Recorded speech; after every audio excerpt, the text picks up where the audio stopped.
Last week we had a lot of people, and yeah, today we have like almost half of the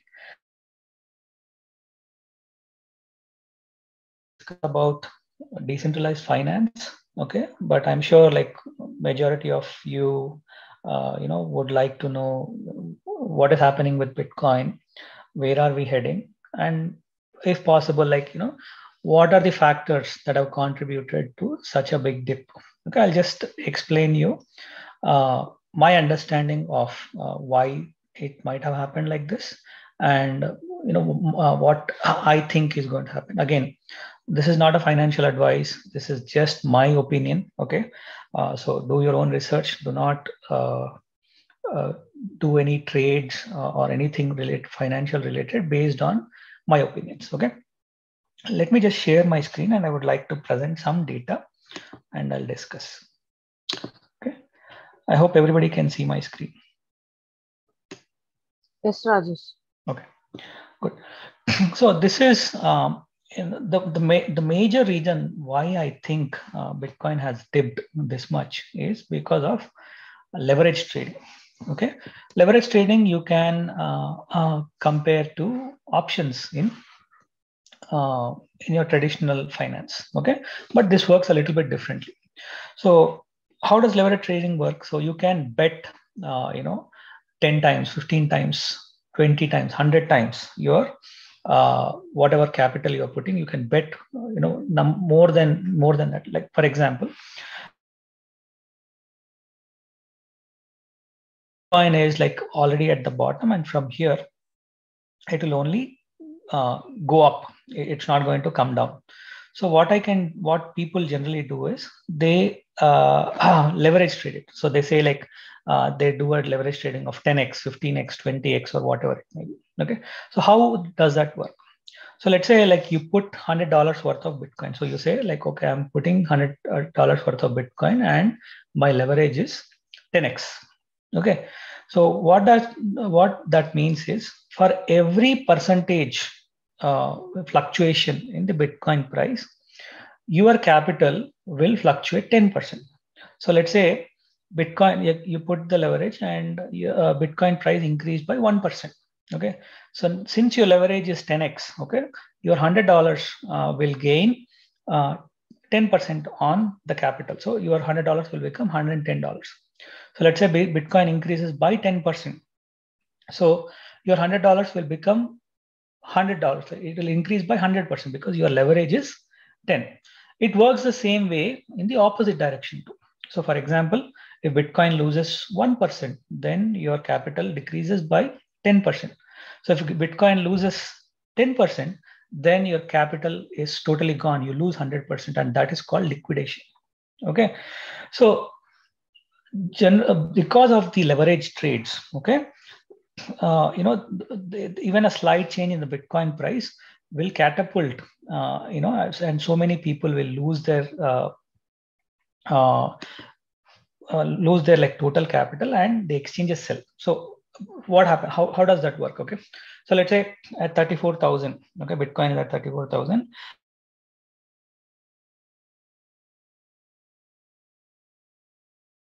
Saying that Bitcoin will go up. Okay, so now there is $1,000 worth of Bitcoin. People have put like there are 10 traders and they put $100 each. Okay, so there is $1,000 worth of Bitcoin at stake. So what happens is Bitcoin price simply goes from like, let's say it decreases by 10%. Okay, hypothetically. So from 34,000 to let's say it becomes 31,000. Here it has decreased by 10% due to some external reasons. Okay. Now what happens is since these 10 traders, they lost all their capital, what the exchange does is it, because it has to recoup the capital. Okay. So what happens?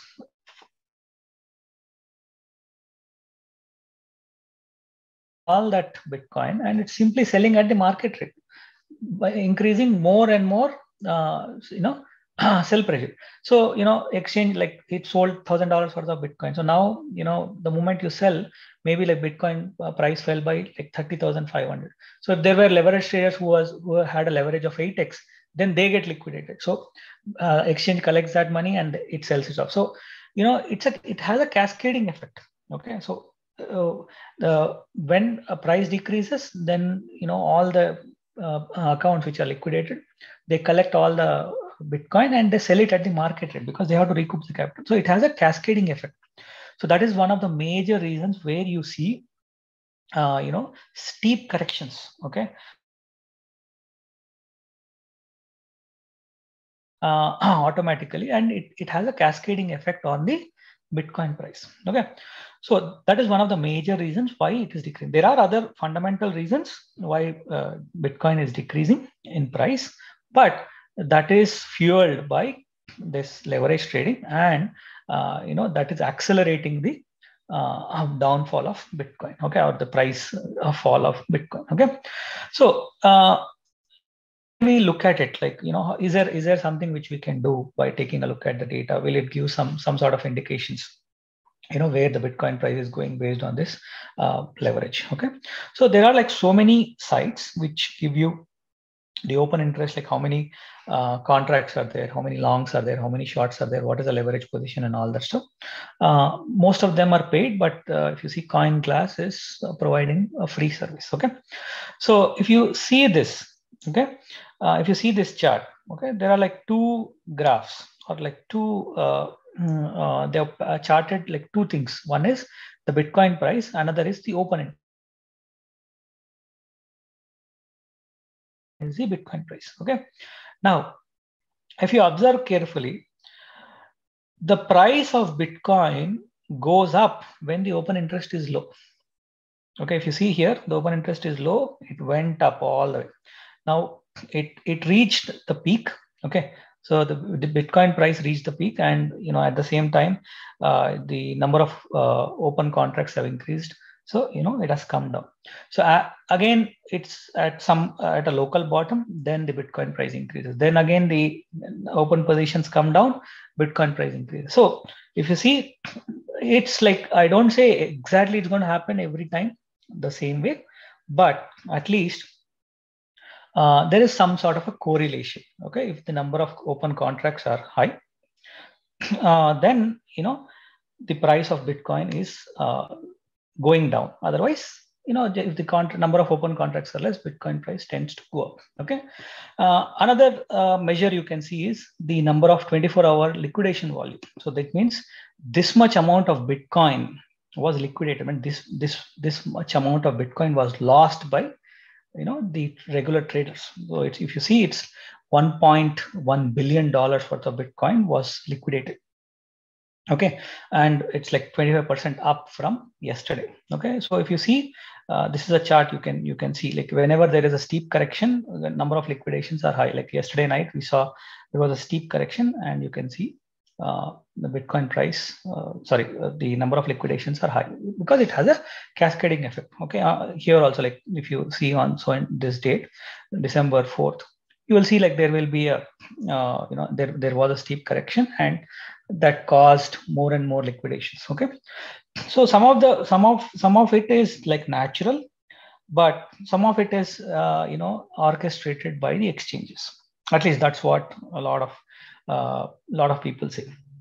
Okay, so for example, if everybody has long, a lot of people have long, and the price goes up, then exchange has to pay them that whatever is the leverage position. Okay, but if everybody is short and Bitcoin price goes down, then exchange has to give them that particular money. Okay, so it's in the interest of the exchange, okay, to play the opposite side. So if a lot of people are long, they short it. If a lot of people are short, they long it. Okay, but what if it's neutral, 50-50? So in those cases, what you'll see is there is a steep upside, as at the same immediately there is a steep downside. Okay, so you'll see that happening. So for leverage trading, it's like it's a very risky one. Okay.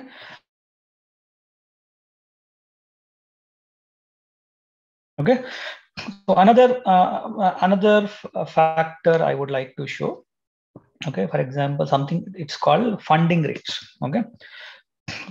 So what is funding rate? Even like it has some sort of correlation with the Bitcoin price. Okay. So again, if you see the yellow line is the Bitcoin price. Yeah, there is something called funding rate. Okay, if you see, this is a chart where it shows the BTC price as well as the funding rate. Okay, so if you see, the yellow color one is the BTC rate, the BTC price, and the green and red lines on the chart are funding rates. So basically, what is a funding rate? So as I said, whenever you want to do a leverage trade, okay, you say like, okay, at this price, my price starts. Like for example, now it is 34,000. You say, hey, if BTC goes to 33,000, okay, I will start my long position. Or if BTC goes to 36,000, I will start my short position. So you can put limits, or you can simply say, okay, I want to start my BTC position now, whatever may be the price, or whatever, whether it is long or short, I want to start my trade now. Okay. So the price at which they want to purchase BTC for leverage trading, if it is more than the spot price, it's like, for example, if I want to buy BTC, just buy BTC, okay, and if I'm getting it for 34,000, but if I want to leverage trade for BTC, but there the price of Bitcoin is, let's say, 34,500, so I am paying a premium of 500. Okay, so that is called the funding rate. So if you see, whenever funding rate is negative, Bitcoin price goes up. Means when it is negative, means there is not a lot of demand for the leverage trades. When people are not ready to pay more than what the price of Bitcoin is. Okay, but if the Bitcoin, but if people are ready to pay more than the spot price for Bitcoin, that means there is a huge demand for leverage trades. Okay, so at that point of time, the Bitcoin price generally goes down. So that's something what I have observed, but I could be totally wrong. But if you see as per the chart, so wherever it is a little red, so for example, if you see here, it was red, and if you see, the Bitcoin price rose. Okay, wherever it is like red, you can see the curve of the Bitcoin price goes up a little, and then if it is green, means if more people want to leverage trade, they are happy to pay the premium on the spot price, the Bitcoin price goes up, goes down. Okay, so it's inversely proportional. The funding rate is inversely proportional to the Bitcoin price. Okay, so this is one of the major reasons why it is happening. The Bitcoin price is showing a sharp decline because it has a cascading effect on the Bitcoin price. Okay, the more leverage it is, the more liquidations. Okay, whether it goes up or goes down, if there is a steep fluctuation, the leverage trades actually become a catalyst. Okay, and move the Bitcoin price in either direction. Okay, so if it is going up, it can take it up. Okay, if it is going down, it can take it down. Okay, depending upon like where the leverage trades are there. And there is also a lot of manipulation done by the exchanges. Okay, so that's why again, people who are not familiar with leverage trading, it's good. Don't get familiarized. You don't have to know it. But people who are even thinking about it, please do not go towards leverage trade. Okay, that's. I mean, I have not seen a lot of people make profit out of it unless until you are a very professional trader and you know what you are doing. Okay, only then do it. Okay, so you can see so the open interest. Okay, open interest. If you see open interest, this is the amount of trades. So if you see like $28 billion is still in leverage trade. Okay, it has decreased significantly. 15%. It was down 15% since yesterday, but still 28 billion is still a significant volume in leverage trade. Okay, so it should be somewhere around. I mean, below 15 billion is normal, but we have been going up. The open interest has been going up since Bitcoin was like 41,000. But again, yesterday it came down because there were a lot of liquidations. So if you see today morning, I put like more than 1.7 million contracts were liquidated. So that's why we see that particular decline. Otherwise, irrespective of the price, the number of contracts have been going up. So unless there is a significant decrease in the open interest, it is possible that the Bitcoin price might go down. So that's what I could understand based on the data, based on what various people are telling, based on people I follow, Twitter, YouTube, and all that stuff. So this is one of the major reasons. There were two other fundamental news, like Russia has put some restrictions on Bitcoin mining. That was also one of the reasons, but I don't think the sharp decline was because of that. Maybe that started the decline, and the liquidations cascaded that effect. Okay. So yeah, you can always check CoinGlass, and at least it should give you some idea where the market is going, or it's a good education to see like what people are planning. Like are they long, are they short? Like if you see here, you can see like how many like longs versus shorts. Okay, so 48% is longs and 51% of them are short. Okay, so for every 100 trades, 48 people are on the long side, believe the Bitcoin is going to go up, and 52 people think it's going to go down. Okay, so you can use this data in whatever way you want. Please, okay, please show us the chart how to get it. Okay, I'm going to answer the questions. We'll have a Q&A after I just discuss about DeFi. We'll discuss both the prices as well as DeFi related questions. Okay. So that's the market conditions. Okay, can we see lower values for BTC? Yes, completely possible. Okay, people are assuming that maybe once it hits 30K, it will stabilize there. But what I am thinking is we should see a considerable decline in the open interest. Only then, the Bitcoin price can stabilize and take some direction. Okay, so just keep a watch on the open interest. So the more open interest decreases, then BTC will stabilize at whatever price it is. Let's say we see a decline in open interest at 30K, then probably it's going to stabilize at 30K. Okay, otherwise there is a possibility that we might go down further. Okay, so that's about the market. Okay, today DeFi, we are going to talk about DeFi. Okay, it's a lengthy topic. Okay, it might take more time. We might not be able to complete today, but I'll just try to give you an overview of what DeFi is and explain you some simple concepts today, and we can take up the remaining DeFi concepts probably in the next session or maybe 2 sessions. Okay, so first of all, what is DeFi? DeFi is short form for decentralized finance. Okay, so if you remember in exchanges also we had both centralized exchanges as well as decentralized exchanges. Okay, so similarly DeFi and CeFi. CeFi is centralized finance, DeFi is decentralized finance. Again, same definition stands here. So if there is a single entity which is controlling everything related to finance, generally finance, what does finance involve? Like lending and borrowing. End of the day, if you see, it's either lending or borrowing. That's what happens in finance. Okay, so if there is a central entity which is doing, like for example, a bank, okay, that's a centralized finance. But if there is no such entity, or if it's a group of people and none of them are controlling that entity, where you can get and you can borrow and lend your money, that is nothing but a decentralized finance.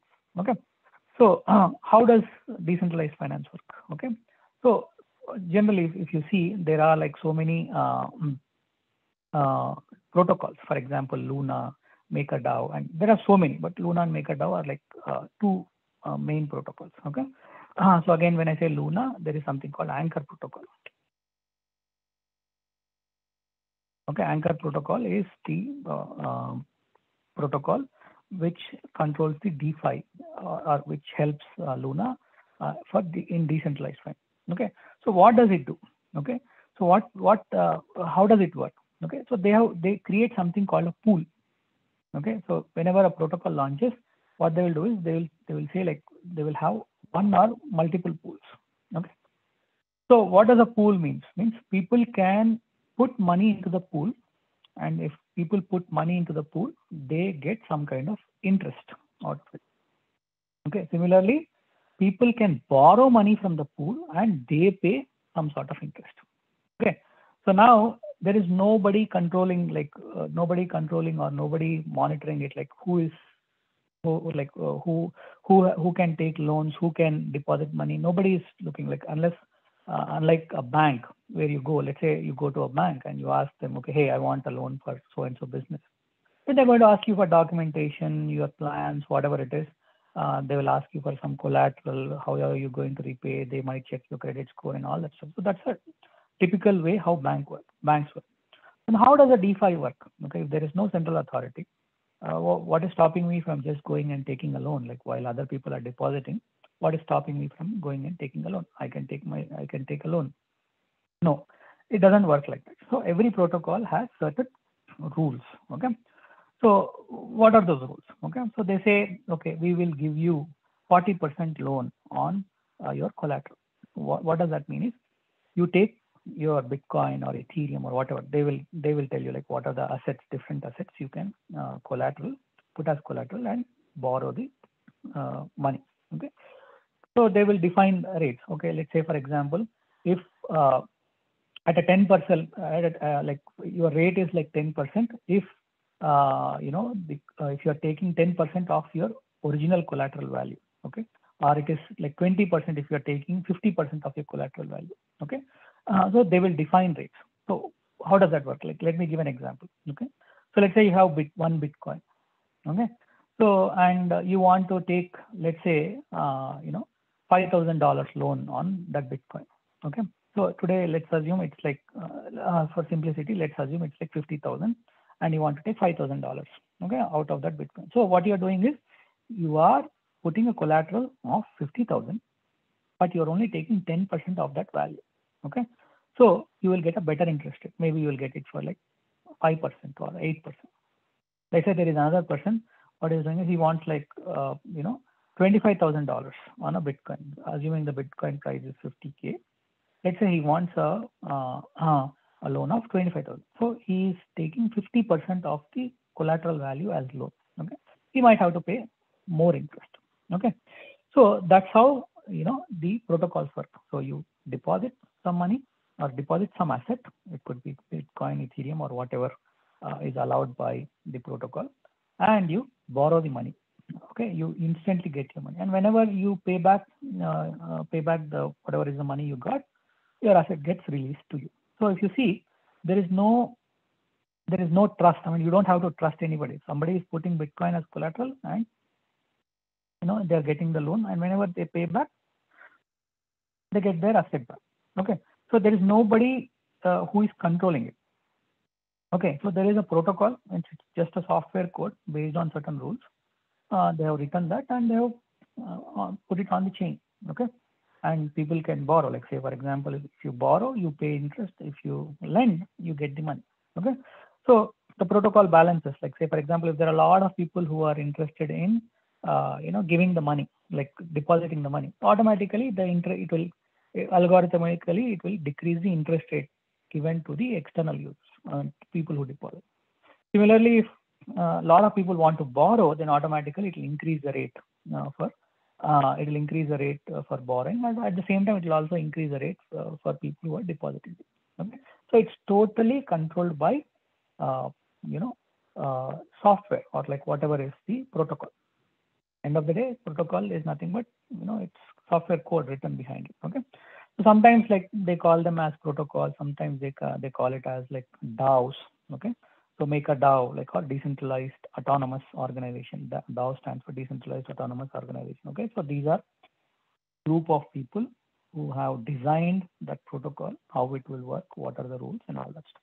Okay, so now the next question could be, a lot of people could think, okay, why would somebody borrow money?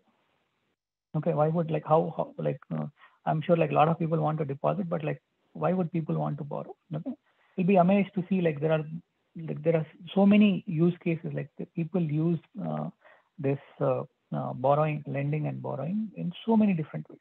Okay, a simple example, I'll tell you one very simple example. Okay, so if you remember 2 days back, we had something called Sunday Swap was launching. Okay, and they said like if you deposit certain ADA, for like, I think for 1 month, you can get Sunday tokens. Okay, that's what they said.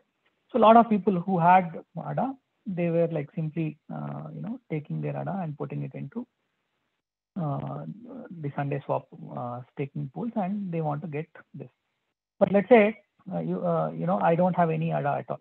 I don't have any ADA tokens. But at the same time, I want to get Sunday swap token. But I don't want to, I don't want to worry about the price volatility. Okay, like whether ADA goes up, whether ADA goes down. I don't want to, I don't want to take a chance on the ADA price. So what I can do is I can simply like deposit my Bitcoin, okay, whatever, and then what I can do is I can take ADA tokens in return. Okay,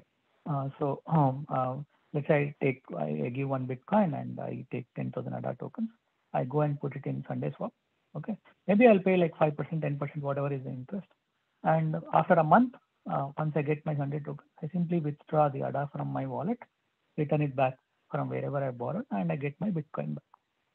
So that way, I am not having to buy ADA, but I'm still able to get Sunday token. Now, what is the price I am paying? Whatever is the interest. So for 1 month, if I have to pay 10% interest, like 5%, whatever may be the interest rate. Okay. So 10% annually means I pay somewhere around 1%. But for risking 1%, what I'm getting is I'm getting Sunday token. Okay. So that is one way people use to borrow. Another way people use to borrow is, so for example, say today the Bitcoin price has come down sharply to 35,000. Right. So now people think that, hey, from here it's going to go up only. Let's assume people think that, okay, this is the bottom and from here it will go up. But they don't have any money with them to buy more Bitcoin. Okay, they don't have any money. So they have, like, all the money is exhausted. They bought all the dips.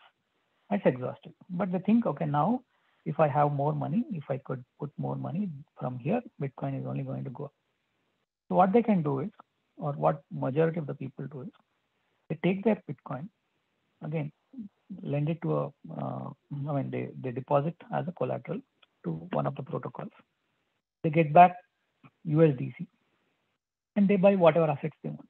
Okay, so they could buy Bitcoin, they could buy Ethereum and whatever it is. Let's say if the price increases, they sell their assets, whatever they have bought at the dip, they sell their assets, and whatever profit they make, they pocket it, and remaining they return it back to the protocol and get that Bitcoin back. Okay, so this is followed by a lot of people, people who are well versed with crypto. At the whatever they think is the lowest, at that point, they they collateralize their Bitcoin, collect money, and buy their favorite tokens. And whenever the price increases, they sell their tokens, return back the money, they get the asset. Okay, that is one way people use DeFi. Another way people use DeFi, again, this is not very common, but yes, I have seen this. Year-end taxes. So let's say like you bought Bitcoin, okay, you bought Bitcoin and you got so many other assets, and you made quite a bit of profit, and you have to pay taxes. But at the same time, you don't want to sell your assets to pay the taxes, or like you have some other some other need, but you don't want to sell your Bitcoin because it could be any reason. You don't want to part with your asset, or if you sell the Bitcoin now, you might have to pay taxes or whatever it is. So let's say, so what is the way where you can get some money, without selling your asset? Same thing. What you can do is you can collateralize your Bitcoin, borrow money, okay, for whatever your needs. And once you got your money back, okay, or whenever you have your money, you can simply take that, return it to the protocol and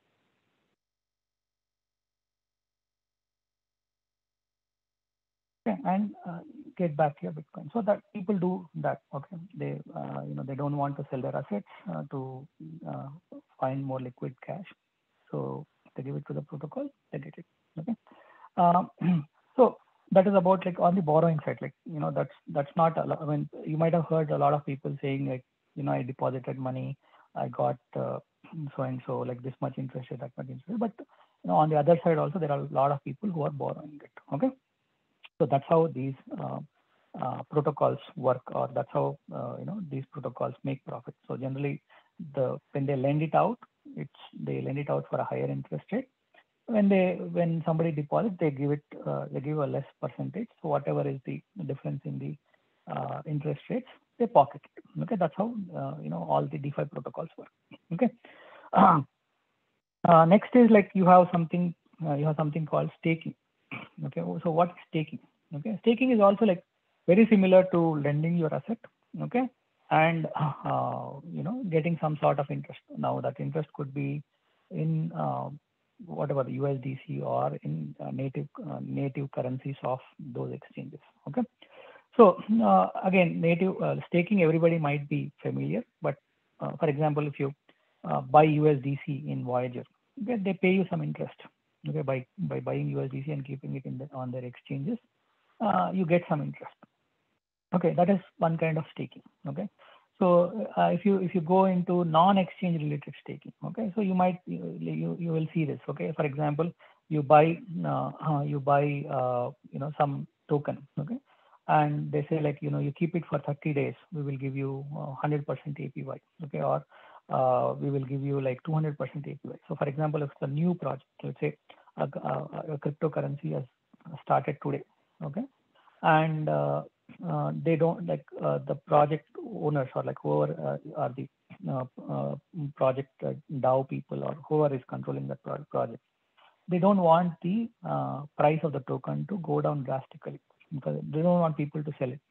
So what they'll tell is they'll say, hey, you know what, we have started staking.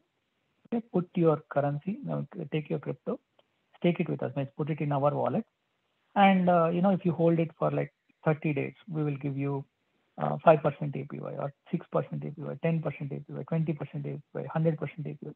So people, I mean, depending upon the project, depending upon what their goals are, you can get amazing interests. Okay, they will give you a lot of APY on your stake assets. Okay. Another way of staking is, let's say there is a decentralized exchange. You are starting, let's say you are starting an exchange.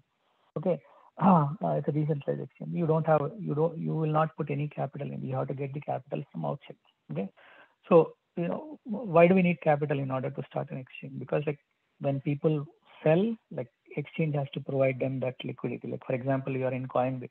Okay, so if a lot of people come and sell their BTC, Coinbase has to provide them US dollars because that's how they are selling. Okay, similarly, if a lot of people want to buy Bitcoin with their USD, Coinbase should be able to provide them Bitcoin in exchange to USD. Okay, so they need to maintain a pool of Bitcoin as well as US dollars. Similarly, for a decentralized exchange, okay, so for example, PancakeSwap or like SushiSwap or whatever it is. Okay, for every page that is trading, they need to have pools. For example, on PancakeSwap. Okay, so let's say I gave a coin like ETN Etna. I told like, okay, hey, Etna is at like it can increase, it can go up, it can do a 5x. So go and buy on PancakeSwap. How does this PancakeSwap work?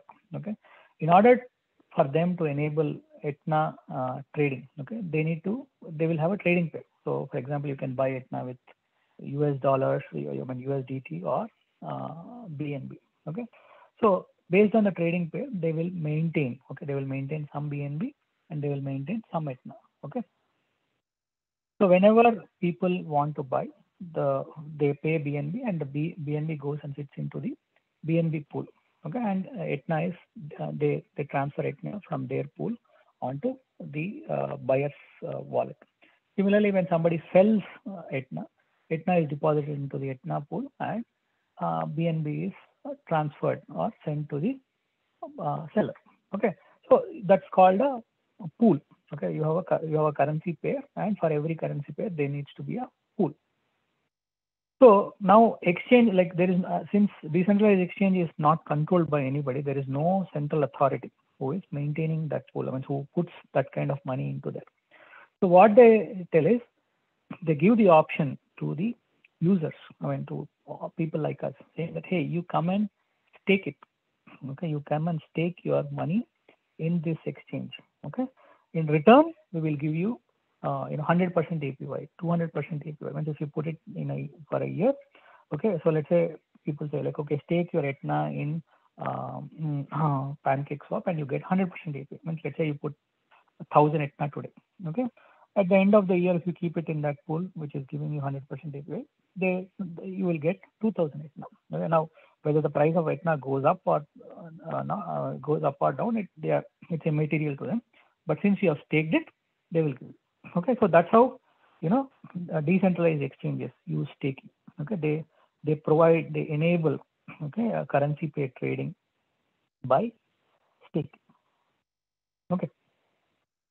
And in some exchanges, what they do is that is also staking, but they call it farming. Okay, you have something called farms. Okay, same. So farming is also same as staking, but what they tell you is, if you like in staking, what happens is if you stake an asset. So for example, if you stake Etna and if they say 100% APY, means the interest is also paid in Etna tokens. You get the same token as your reward. Okay, farming is opposite. Okay, they might say, okay, take BTC. Okay, we will give you 100% APY, but we will give you the 100% APY in a different token. Okay, for example, if you see SundaeSwap, okay, what are they saying? They are saying, hey, deposit ADA, and we will give you SundaeSwap. It's a kind of farming. So you are taking one asset, but you are getting a different asset. That is called farming. Understood? So again, that is also some sort of staking, but the term they use is farming. Okay. There is something called LP staking and yield farming. I mean, I like LP staking also, like I gave an overview where you need to maintain a pool, but this needs like more there are more things you need to understand. So that I will cover in a different session. LP staking and yield farming I will cover in a completely different session. But by now I hope you understood like what is decentralized finance, how decentralized finance protocols work, what is staking, what is lending, what is borrowing, and farming. Okay, so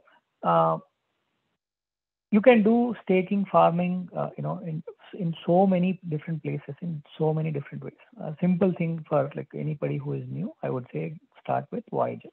Okay, once you get used to what this is, and once you know how to access decentralized exchanges, wallets, and all that stuff, then probably you can start looking into different types of staking in different protocols. Okay, like Anchor protocol or MakerDAO, or there are like so many. There are hundreds and thousands. Okay, but I would say staking, I mean, at least getting used to what is staking. I mean, you don't have to borrow, but at least understand how things work. Okay, and if people want like some sort of stable income without a lot of risks, so then I would say stake your USDC, okay, or UST. Okay, you get like very good interest rates. Okay, I think if you stake your USDC in Voyager, you get 9% interest rate, which is paid monthly. Okay, again, if you see actually it works out to more than 9%. It works out to around 11%, because let's say you put $1,000 this month. Okay, next month you get let's say $10. Okay, so the second month you get paid interest on 1,000, 1,000, and the $10. Okay, so it is like kind of compounding. Understood? Then if people want more interest rate, like you have something called UST. You can buy UST in Coinbase, or I think even you can buy it in Voyager, and you can stake it on Anchor protocol. Okay, they give you an interest of 19.5% per annum. Okay, which is paid every 8 seconds. So it works out to be way more, because once let's say you put $10,000, after a month, okay, it becomes like $1,100. You get 100% interest on that, so 10,100. So from the next month, it automatically starts paying you interest on 10,000 plus whatever is the $100 you earned as interest. So it's auto compounding. The shorter the auto compounding period, the higher you can get. Okay, so I think Luna, if I'm not wrong, it is every 8 seconds. Okay, so I'm sure if you keep it for a year, it will work out to be way more, maybe like 25-30% also. Okay, so for people who don't want to take a risk of trading cryptocurrencies, or like, you know, they don't want to get into cryptocurrency, but still make use of this DeFi, what they can do is they can simply start, taking their US stable coins, okay, in different protocols which provide a high interest. Okay, I think we are almost like 50 minutes. Okay, so I would like to take some Q&A. Okay, so let's.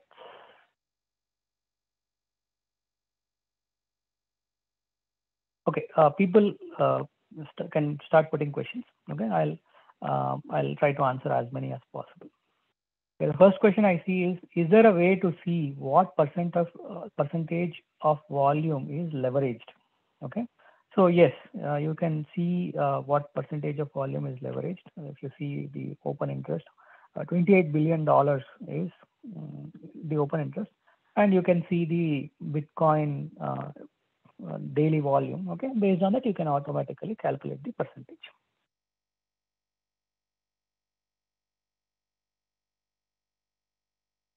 Please show us how to get to this chart. Okay, simply go to coinglass.com, and you have like all these links on the side as well as on the top. Click on whatever you want. Okay, and that will show you.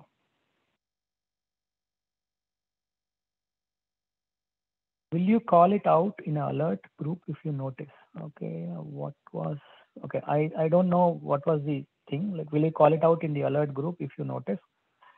So the thing is, see, whatever I told you about the lending rates or the open interest, they are not sure shot. I mean, we cannot guarantee. I mean, I'm just seeing the correlation now, okay, but it's not a sure shot. So you have to look at it along with so many other factors. Okay, so if you want, I mean, if you guys think it is helpful, I'm happy to share. But again, nobody should take it as a solid method to figure out where the market is going. It's just an additional tool along with so many other things, which might give you some kind of a guidance where the market is going. Okay, so like if I feel something, I'll start putting this open interest and all that stuff. But I wanted to explain you guys before I put it. So now that I gave you an overview, I hope I'll start putting into the alerts.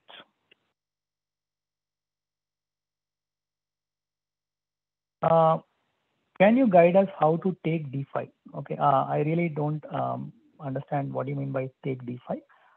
DeFi is like borrowing, lending, and all that stuff. So I have given you an example of how things work. Okay, so you can stake, you can stake, you can lend, you can borrow, and all that stuff. Okay, so that's I think that's what you wanted to ask. How do you participate in DeFi?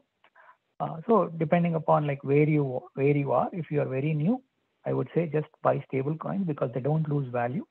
Okay, so if let's say you buy USDC or UST, okay, they're called stable coins. That means irrespective of the market fluctuation, it doesn't change. The value doesn't change. You can go and check in CoinMarketCap the price of USDC, USDT, UST, all the stable coins, they don't fluctuate. I mean, there is very minute fluctuation, $1, $1.00001, or like it might become 99.99 or something, but it's not huge. Okay, so I would say buy stables, figure out where to stake them, how to earn the interest rates.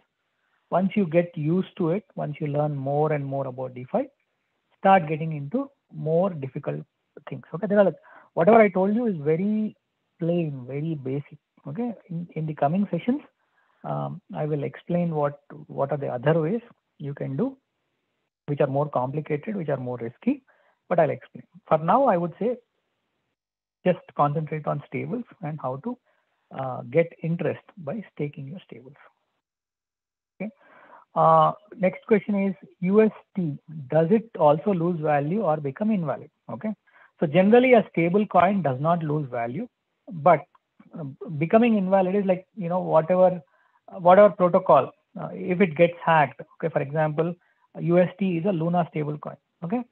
If Luna protocol gets hacked or like something bad happens to Luna, or like, you know, majority of the countries ban Luna, then possibly it can become invalid. Okay, it might not be worth anything. But generally, UST is a stable coin. Stables don't lose value because of the market fluctuation. They are always stable. Even today, also UST is $1. Tomorrow, if Bitcoin goes to 500K, also UST will be $1 as long as Luna is working. Luna protocol is working. Okay, so that's the reason they are called stables.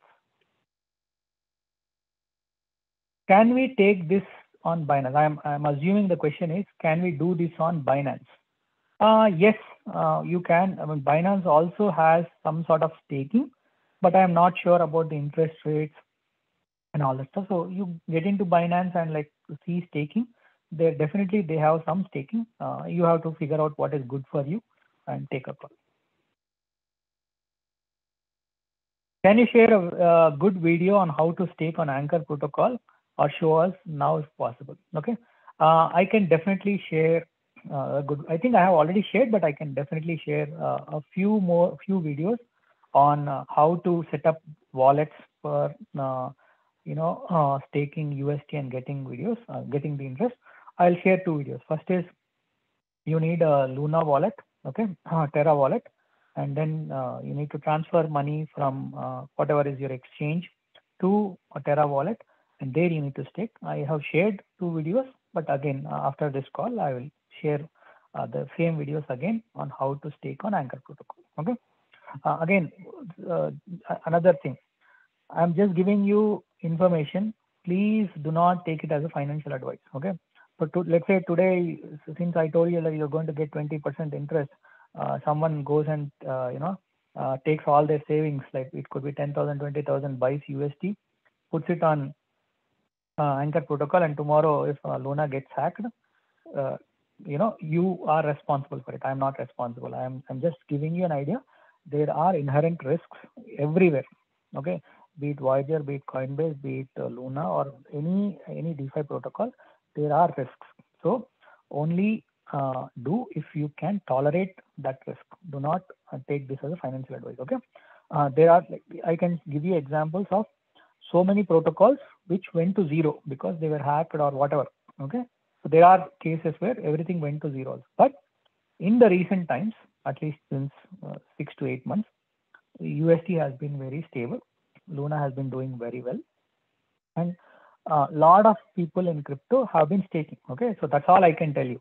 Now, whether you want to go ahead with that or not, it's up to you. If you go ahead and make good interest, you make the money. Okay, but if something goes wrong, then you have to bear the losses. Okay, so again, I'm just giving you my information or my opinion, but always do your own research. Okay. Next. Could you elaborate how liquidity pools impact transactions generally? Like I have recently read that depletion of liquidity pool can crash the coin. Okay, so as I said, liquidity LP staking. Okay, in order to understand liquidity pool, you need to understand what is liquidity LP staking.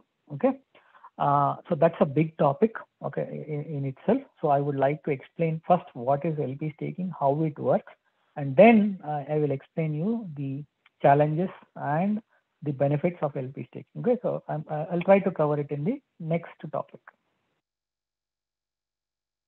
Okay, next question is, if we invest UST in Anchor protocol, does interest rate guaranteed, or there are chances that they can go out of business after some time? Okay, it is completely possible that they can stay in business, or it is completely possible that can go out of business. Okay, that risk you are always having. Okay, see, when somebody is giving you interest, they are not paying the interest out of their pocket, right? They have to generate that interest outside.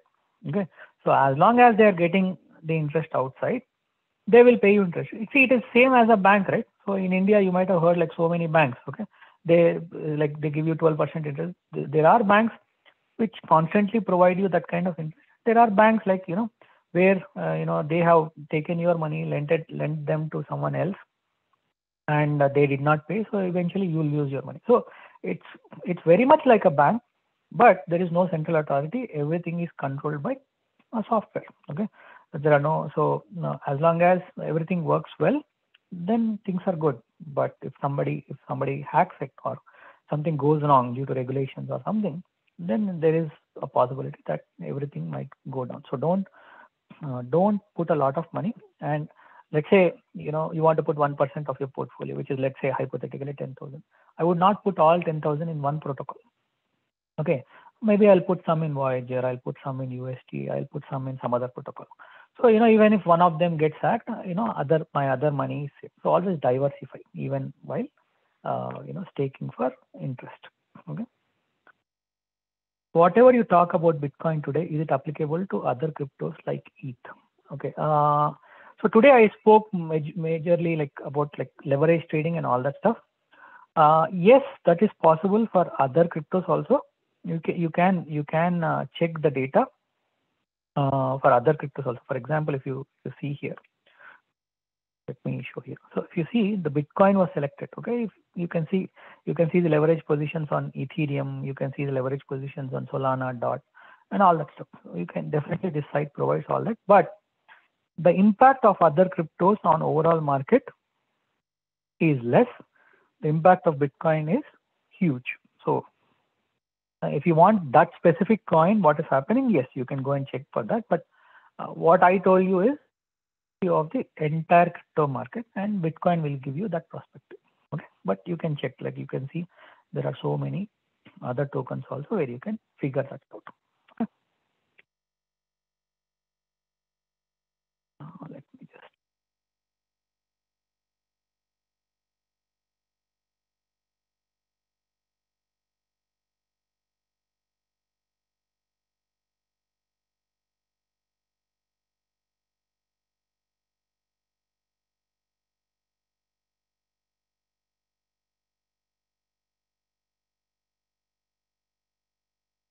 Why am I not able to see this?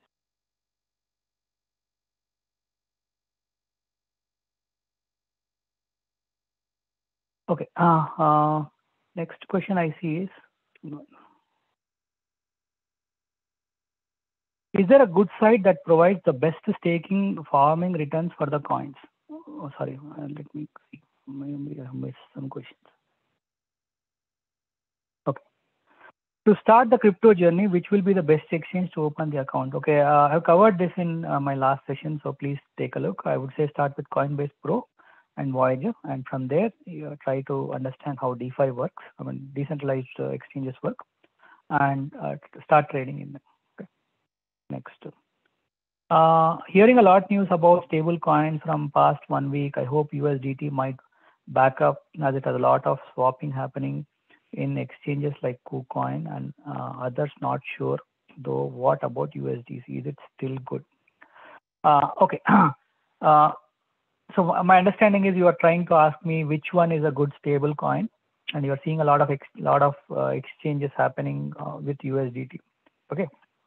So let me tell you my perspective of what are the different stable coins and which one you should go. Okay. Try to avoid USDT in all the cases. Okay. USDT is not backed up by real money. Okay. USDT is not backed up by real money. So avoid USDT. If you want, always go for USDC or UST or DAI. These are some of the good stable coins to hold. Okay. And you will see, interest rates are more or less same, whether you stake USDC or USDT or UST or DAI, more or less they are the same. So for me, I would either go with USDC or DAI or UST. Okay, there are other stables also, but these I'm good with. If you're, as long as you're in one of these three, you should be good. Okay. Next.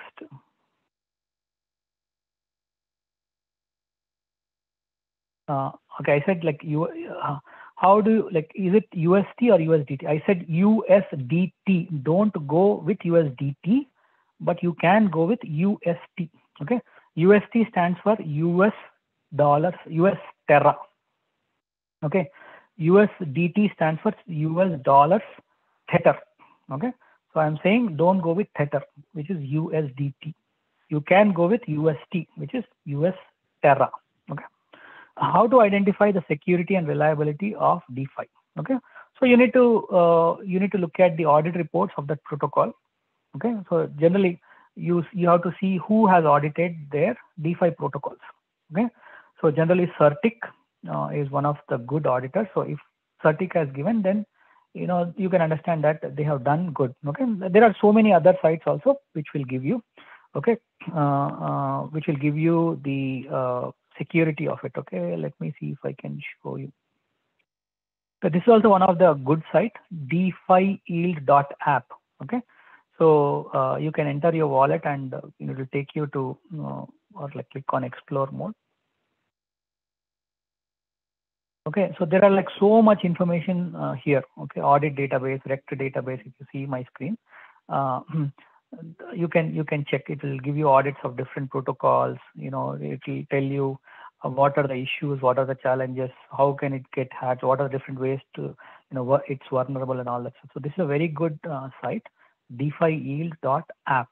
Okay, you can check that, or whatever protocol you want to check, go to that protocol's website and they should provide you information who audited them. So Certic is one of good auditors. There are others also.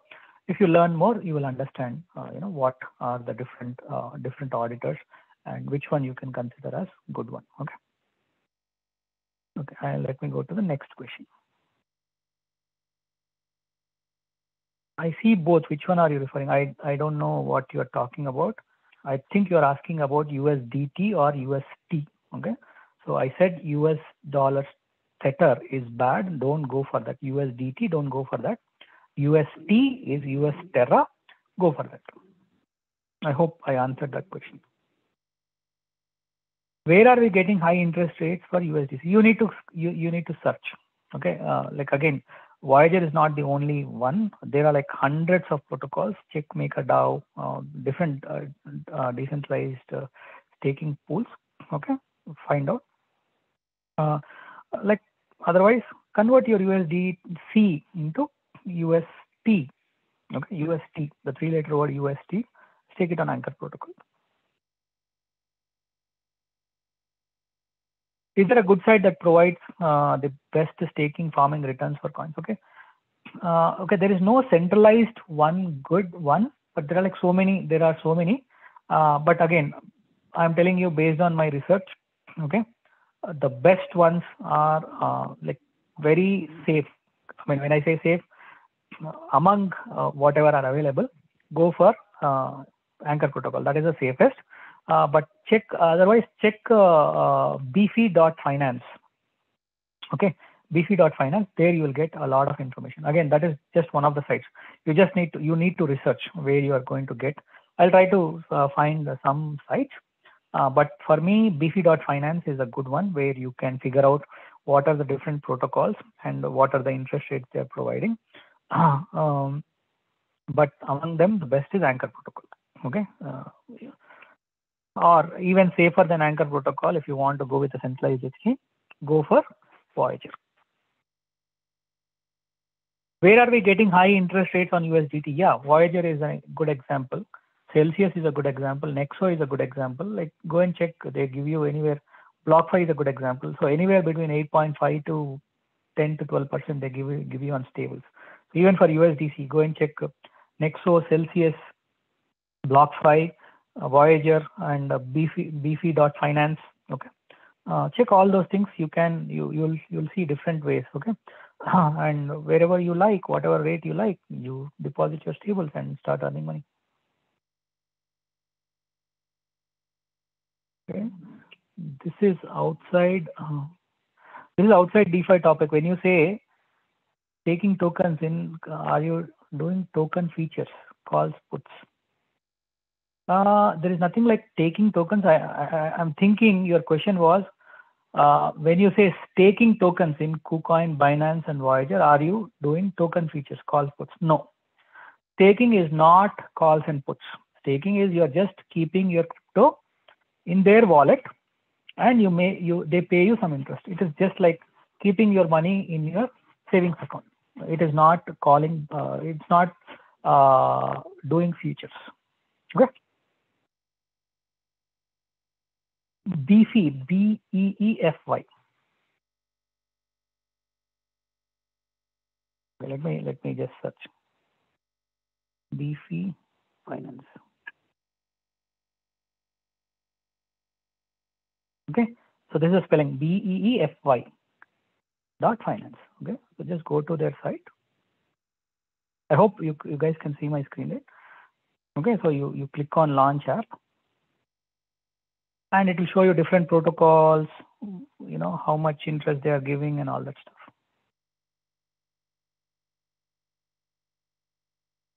Okay, I'll let it. As I said, like I am in a corner room. Maybe that's why my internet is a little slow. Okay, so if you see, select network. Okay, so you have different networks where you can stake. Okay, so for example, on Binance Smart Chain. Okay, so what are the different things? Okay, platform. This one, vault type, sets. Okay, if you see. Okay, stable LPs. Okay, or stables. If you click on that, it will tell you what are the different stables they take, you know, what is the interest rate you get and all that stuff. Okay, so this BEEFY.finance is a good site. You can change your networks and all that stuff. Okay, so check here. Can you share the list of sites you mentioned? Okay, whatever I have spoken about in this meeting, I'm going to share whatever is the Bitcoin, wherever I've seen the Bitcoin charts or the DeFi Yield.app, BEEFY.finance, Anchor protocol, and the videos. Okay, whatever I've spoken, I'll try to give you. And if I missed something, feel free to ping in the crypto, ThinkSavvy or crypto chat. I'm more than happy to provide you. Okay.